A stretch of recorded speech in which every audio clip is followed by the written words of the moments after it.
Hello and welcome to another episode of Historic Hindsight. I'm John, that's Tom, and today we're going to talk to you about the nectar of the gods. Yeah, if that's what you want to call IPAs, Johnny, right. the nectar of the gods. We are going to talk about the history of the What else would I delectable call an IPA? IPAs that are just flooding the market and everywhere, and they're also. I'm gonna take a sip of this one. It's been a while since I've had an IPA. You're going good, though, with the Voodoo Ranger and Imperial IPA. Tommy's going to be good and good by the end of this episode. That's a 9%, 9.5%? Yeah, this is a 9% alcohol by volume, and it tastes like soap, because apparently that's what IPAs are, just What? soap. Oh, that's nonsense, Tommy. I think your Bit- taste buds have gotten ruined. Perhaps it was that stroke you had. Could have been that stroke. Could have been It killed all your taste buds. And could have been the copious amounts of whiskey I drink too. But in any case, chances are, if you've gone to your local beer or a brewery, a bar, a liquor store, or even grocery store, and you said to yourself, hey, I would like a beer, and you go into that beer section to find a beer, chances are your only selection is going to be like 50 IPAs, one Pilsner, your stereotypical like Miller and Budweiser. You might get one stout, which will be a Guinness, and then maybe a cheap, definitely, crappy. If there is a stout, If there's a stout, it'll be a Guinness or something. Maybe, yeah, and then maybe Killian's Irish Red. But the vast majority of them are going to be umpteen million different styles of IPAs. So. Yeah, and I don't see what the problem is with that. Obviously, it's a couple of beers to overlook, and then you pick out your favorite IPA basically solely on the name and label, because it's gonna be good. This is Laser Snake. I mean, tell me you're gonna find a beer named Laser Snake and not buy it. Laser Snake. Well, and this is it's all far as you, Johnny, and I went into a rant because me and Johnny went to a local minor league hockey team, Go Fuel, we that's right. We had a beer. There was beer selections there, and one of the taps was like Black Stick or some shit like that. The black was in the name. Black Hat. It was Black Hat. Black Hat was in the name, and it was in the black tap. And so I thought to myself, I was like, hey. Gonna be a stout or a porter at the very least, right? Black, gonna be good. Or maybe like a scotch, maybe something dark and malty. Or an IPA, and I absolutely hate it. Definitely was an IPA. And it was gross. And you know what? Bad IPA. To be fair to you, that was a bad IPA. You know, I'm not too big to admit that there are bad IPAs out there. That was a bad IPA. There aren't any that are not worth trying, but... And that got me on this tangent of, like, where the hell did IPAs come from? Why do we drink them? And why did they become so popular all of a sudden in the United States? So, because the deliciousness of them. But why did they start? Sure. Who is the brilliant man behind? Well, I've got the true history here, Johnny. And like every beer, this one falls into a specific category and has countless variations. But essentially, an IPA beer is brewed with coke-fired malt, which is coke being a high-carbon fuel, not like cocaine or Coca-Cola. It's not cocaine. Not cocaine. It's not cocaine. Because that would explain why we liked it so much. But if that's not the case, all right, we got to figure out why else. Not the case in this one. So, but it does produce less smoke, which gives it a lighter color in the final product, which is why they use the Coke fuel. And it is typically overhopped, and the overhopping comes into the history of this specific type of beer. But for what you need to know, it is a light in color, overhopped, very, very hoppy beer with typically a higher alcohol content, although historically that wasn't necessarily the case. So traditionally, the story goes... hops, for those who don't drink beer, is what leads to the bitterness of beers. Yes, the bitterness. Right? That's what you're getting. That's why a lot of IPAs they're an acquired taste. You know, you gotta enjoy some bitterness. You gotta enjoy something about them. It took me some months to enjoy an IPA. Now that's all I drink. Well, the thing is, because it burned out your taste buds, and that's all you can taste is the bitter. But in any case, the traditional story goes that the East India Trading Company started trade with India all the way back in 1608, specifically August 24th, 1608, is when the East India Trading Company landed in India and started up their operations. They began taking, and I mean building more and more trading ports. By taking, I mean gaining more and more influence in the region. And by the mid-1700s, with a larger and larger European population in India, and of course the trade route going to India, there was a demand for beer to increase because East don't let the name fool you. East India course. Trading Company is definitely English, and the English people love their porters and their ales. So there's this big call for more and more beer. And the East India Trading Company, that's like the largest like organization, corporation, trading company, whatever, to exist ever, right? Like that was that's it was huge. insane how big and powerful and influential they were. With They were everything. they were a nation state to themselves. The trading company itself, the Navy, was like that of the English Army and Navy. Kind of gets confused with the East India Trading Company. You get the Brown Bess muskets that had lot of like gray areas. Yeah, that get East India Trading Company. Like you can find a Brown Bess with the East India Trading Company lock plate on it because it was like this is theirs now, and they're like their own military, and they had a navy that could rival a lot of nations, maybe even including England. I mean, it was a very large corporation. Now, with this more and more desire, And so they can get the beer where they want it, right? they could get the beer where they wanted. But the East India Trading Company quickly realized that the voyage from England to India and the harsh, dry climates of India itself meant that their precious porters tended to spoil during the trip or very soon after arrival. They also discovered, allegedly, that the taste of porters and ales were not quite to the liking in a hot climate. So you wanted something that wasn't... That tended to hold up a little bit better in that hot climate. Although I don't know, because I've had an ale on a hot day, and I've had a porter on a hot day, and I've had an IPA on a hot day. And in all honesty, I'd much rather have a crappy Pilsner on a hot day than any of those other options. But maybe that's just me. Yeah, I mean a pilsner's a nice option, but I mean also the lagers and the stouts and everything they had then were different than what we have now. We have a little bit more flavor and everything. But I can understand, like, there's a reason why porters and stouts and those things are considered kind of winter beers. When I was working at Deer Creek Brewery, we wouldn't sell stouts and porters and stuff in the summer as much. Sometimes we would, but most of the time, like, winter would come, and that's when you sold them to me all the time, Johnny. But if I don't know what you're talking about. We had to have it on tap. But but nothing's better than floating down a river on a hot day, drinking IPAs, having 3 or 4 of them, and then being too drunk to make it out of the river safely. Yeah, sure. So right. So instead of just brewing their own style of beer on site, which would have been the most logical thing to do, the East India Trading Company goes, no, we're a trading company. We're going to import this shit from England, but we're going to ask that England come up with something that's a little bit more heartier to sustain that travel than just brewing it here in our own, in India. So I mean, they needed to add preservatives essentially to lengthen the lifespan of, because I imagine they're going through like south of Africa and up in they're going down and around that Cape Magellan or whatever the hell it was. Down and around. That's a long trip. Long trip. So you need a preservative, Johnny, and what better preservative than hops? So enter George Hodgson, George Hodgson, who's of the Bow Brewing Company in London, England, and the story goes that he began overhopping his lighter style beer that he invented, although let me rephrase that. The story says he invented it. He never actually claimed that he invented a pale ale, but the story goes that he invented it. And so he begins to overhop this pale ale. He popularized it, probably. Sure. He overhops this pale ale, and a combination of the overhopping and the extra alcohol content meant that his beer could stand the voyage, and as a lighter beer, it meant that it was easier on the tum-tums of the English soldiers down in the hot outsides. And the story goes that for years... Yeah, I mean, they're not taking it and putting it in the refrigerators, right? No, this is ambient temperature. Room temperature beer. Yeah, this is ambient temperature beer. Yeah. And the story goes that for years, and this is where that BS comes from, where they're like, oh well, you can't drink cold beer because then you're not getting all of the flavors.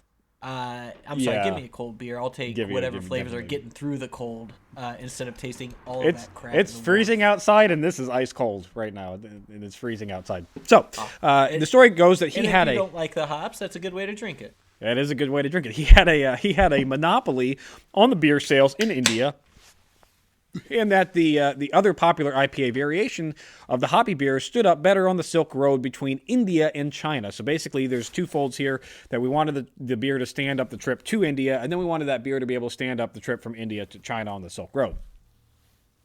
and then So back. like a secondary kind. Secondary. So use India as a shipping port, basically. Shipping And then port, you're yeah. taking that beer and then shipping it to China, then for presumably Well, they're Europeans there, the British well, there, or they're shipping it to China, in that the traders that are going from India to China and then back want beer. So yeah. yeah, Yeah, that's kind of what I figured. It's still for the Englishmen there. Yes. There we go. I got a 3-4 Lloyd's Barbarian Haze IPA, which again, tell me you're not buying that based on the artwork alone. Yeah, based on the artwork alone. But because of most drinking legends, or like most drinking legends in alcohol history, it's told by people who are drunk. It's mostly bullshit. So everything I just told you up to this point is mostly bullshit. There's twinges of truth in there, but it's mostly bullshit. That's the story everybody knows. That is the that's story the that all story the do you want to hear the history of the IPA? It's because they had to get it and ship it and do all the things they need preservatives. Yeah, what's the truth in that? Yeah, it's mostly bullshit. So while yes, IPAs did become popular in India because they did tend to hold up better on the voyage, and they were shipped on the Silk Road, etc., and all that fun stuff, and George Hodgson did in fact have an IPA style beer that did become very, very popular. The grains of truth are far from what what actually are there. So any beer style in casks were perfectly preserved for well over a year, and if you use your head, East India Company first landed in India in 1608, and the first recorded term India Pale Ale and a recipe for such specifically for India Pale Ale did not get seen until 1821. So there's a huge gap there of a lot of English people in India that were going to be drinking beer. They're putting up with some bad beer for a while. So they're putting up with some bad beer for a while. And just upset about it. Like, what could we do? Because our beer that lasts a year isn't making it on this 3-month trip. Yeah, right. Or I assume every ocean travels 3 months. I don't know if that's true or not, but you're probably not that far off.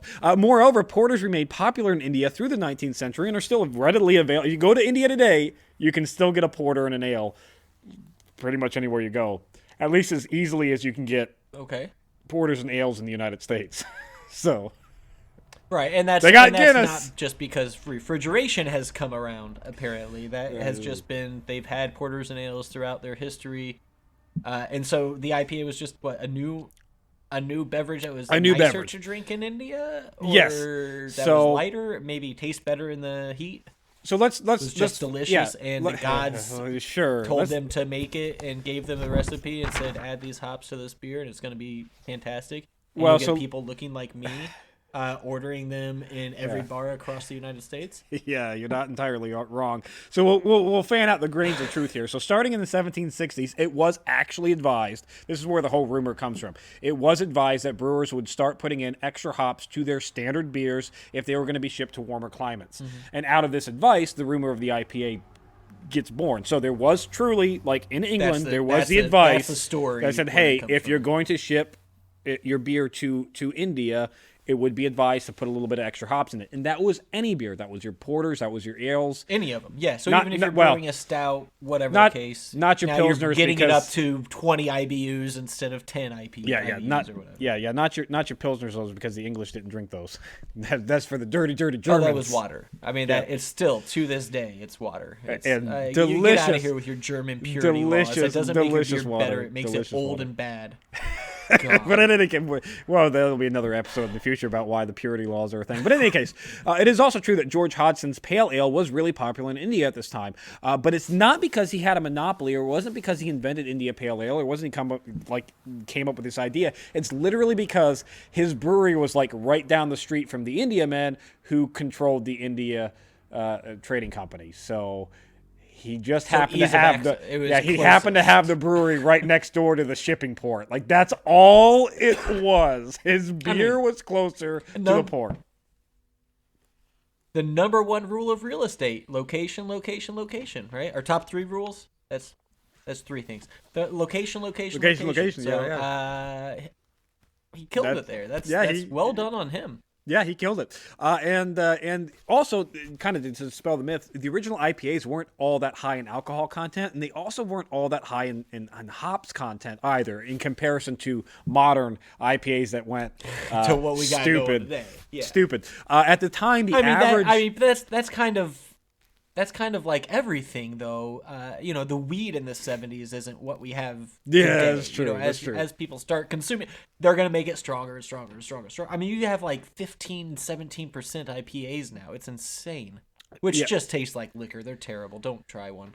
Yeah. So in any case, the IPAs at that time, the alcohol content was more like 6.5%, which actually was just on par. Okay, It might have even been a little bit lower than the porters and the ales that a lot of the other brewing companies in England were doing as well. Like the 6.5 was kind of the standard ABV. And if you've ever done microbrewing, 6.5 is kind of right there in unless you're making a pilsner, that's kind of about where you're going to land. Yeah.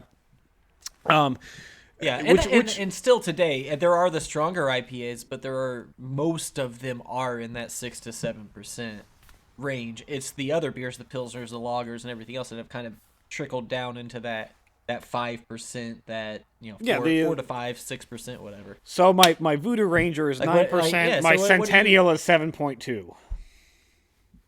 Yeah, well, your Voodoo Ranger is 9% because you got an Imperial, right? Mm-hmm. Mm-hmm. Which I thought is 6.5%. The Barbarian Haze is 6.5%, and this one's 7%. So I'm not gonna lie, I got the Voodoo Ranger Imperial IPA because I really love Imperial stouts, and I thought, oh well, if it's an Imperial hops, it's gonna be in that. It's not. It's not at all the same. In any case, well, it's not the same, but it is less hoppy tasting than most IPAs. The Imperials are. Yeah, sure. But in any case, Hodgson, he did have, like I said, not a monopoly, but he was very, very popular, and a lot of this was location. Yep. His actual first beer that he shipped there, his first pale ale that was advertised in India's advertisements for pale ales go all the way back to 1784, and he was not the first one to advertise a pale ale for India. So even then, that's 175 years after they've been establishing trade and running these routes. Yes. So the first beers that were pale ales for India, and that's how they started out. Those names how they were advertised at first was pale ales for India, was all the way back to 1784. His beer, Hodgson's beer, didn't start onto the scene advertisement-wise until 1793. So he was not the first one on the scene, making the pale ales. Behind the curve by almost a decade. Almost a decade, yeah. And to be fair, his beer was though the most sold in India once it arrived in 1793, taking up about 50% of the entire beer sales in India. So he had the vast. Holy cow! That's like Miller level in the United States, like not even higher than that. But I'm just giving a comparison. No, I mean even then the macro brews still control the macro brews, Bud Light, Miller Lite, Coors Light, that type of. They control close to like 95, 97%. Is it? Oh, okay. Like something stupid. That's stupid. But that's split between the all the different types of all the different companies. Yeah, this is just one guy's beer was 50%. The term 50%, IPA. That's good. That's good, margins, probably. That's good margin, yeah. The term IPA itself does derive from his beer, though, and his advertisements. His advertisements changed from pale ale brewed for India to just East India Pale Ale. In the Liverpool Mercury newspaper in 1835, it was then shortened to IPA. So basically, you get one newspaper who was sick of writing East India Pale Ale and went, IPA, good enough. I mean, that's a lot, yeah. Yeah. Well, yeah, and abbreviations are important. And that term kind of... Especially at that time when they're doing the individual blocks and stuff on the pages for the newspaper. Yeah. Right? So you're gonna shorten that shit a little bit. At some point, yeah. By 1848, Hodgson, he's going to leave the Bow Brewery and go off and do whatever, and kind of history loses him. And his IPA popularity after he leaves does dwindle in India. And why might you ask that the case? Railroads, Johnny. Railroads become popular in England or in the late 1840s. And when railroads become popular, all the breweries in all of England are able to ship their shit right to the ports real quick, real easily. So now his whole location doesn't really matter anymore. And as you get the variety of beers going to India, his beer, pitters out in popularity. So they get more choice just because more people are able to get their beer to shipping containers ports, or shipping trucks. Not trucks. That's for sure. Not trucks. No, not trucks. Ships. Shipping ships. Shipping ships. Wagons. But so more maybe. people are able to get it and all that, and so obviously, people try new things, right? Yeah, and probably they're all IPAs, and everybody in India is still trying to get their porters and lagers, but it's just they're getting new East India pale ales over and over and over again from different breweries. What a time to be alive. Or even Indians. Not quite, because by World War I, Johnny, the ABV of most IPAs in England has dropped down to 3.7%, along with most other alcohol contents, and that's partly because by World War I, they're limited on what they can have to make beer, so that does tend to curb things a little bit. There are rations going on with grains and that kind of stuff. But just by drinking of it, it gets down to about 3.7. The specific gravity of the IPAs dropped from 1.06 down to 1.04, so the hops level decreases quite substantially down to more of what you'd see in standard ales. So they stopped making IPAs. They stopped making IPAs. They're like, we're gonna still slap that label on it. I'm going to go ahead and say that they recognized that the beer was kind of shit, and they're like, all right, let's tone this down. We don't need this because we're in England. We don't need this anymore. So by World War I, IPAs almost kind of disappear in England. So now, who was the god that brought them back and blessed us with this beautiful beverage? Because Tommy, I'm gonna fight you over this. I do have a name for you, Johnny. So United States specifically is where we come into modern history. Short answer, Johnny. Oh, yes. People like you, dirty fucking hipsters that are like, I like drinking awful things because history says that it was which is hilarious because I love history and I should love IPAs, but I'm like, wow. You should. It tastes You should love IPAs because they're delicious, Tommy. It tastes like burning.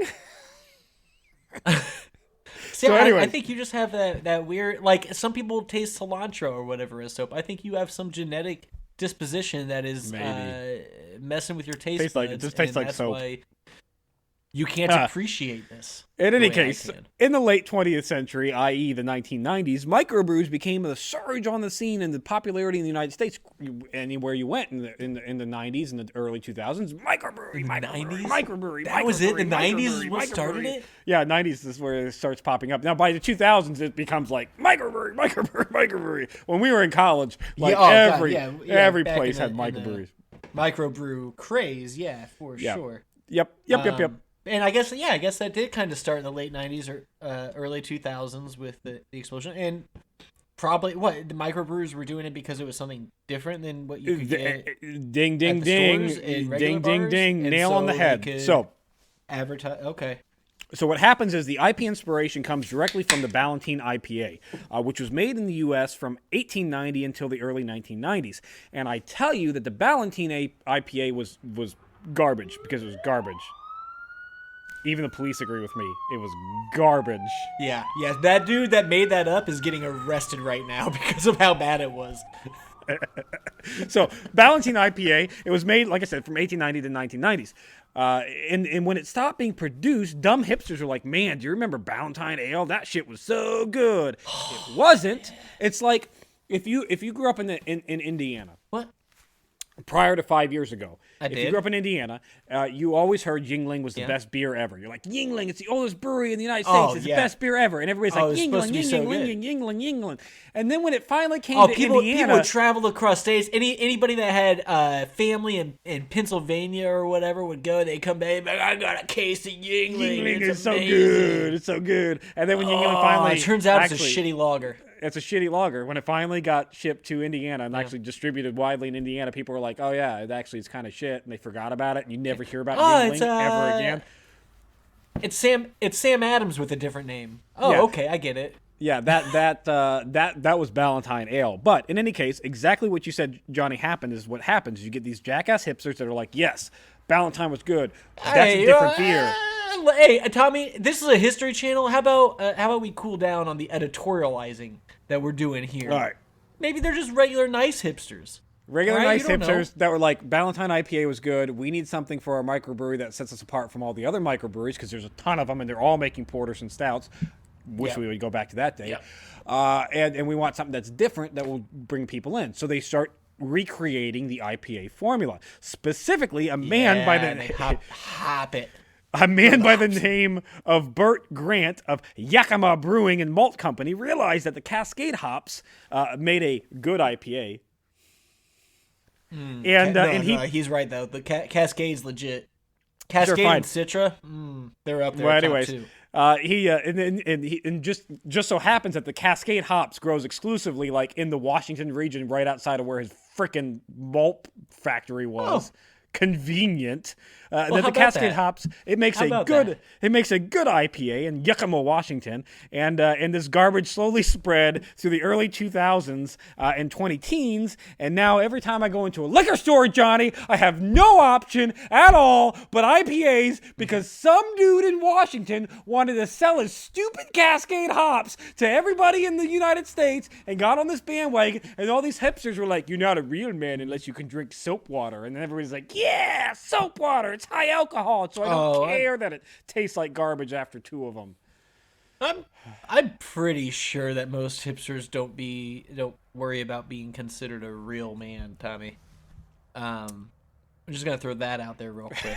But yeah, you're absolutely right about everything else. The dude's like, when I was working at Deer Creek Brewery, which I keep like promoting it like it still exists. No, it doesn't this exist. brewery doesn't exist anymore. You can't go there.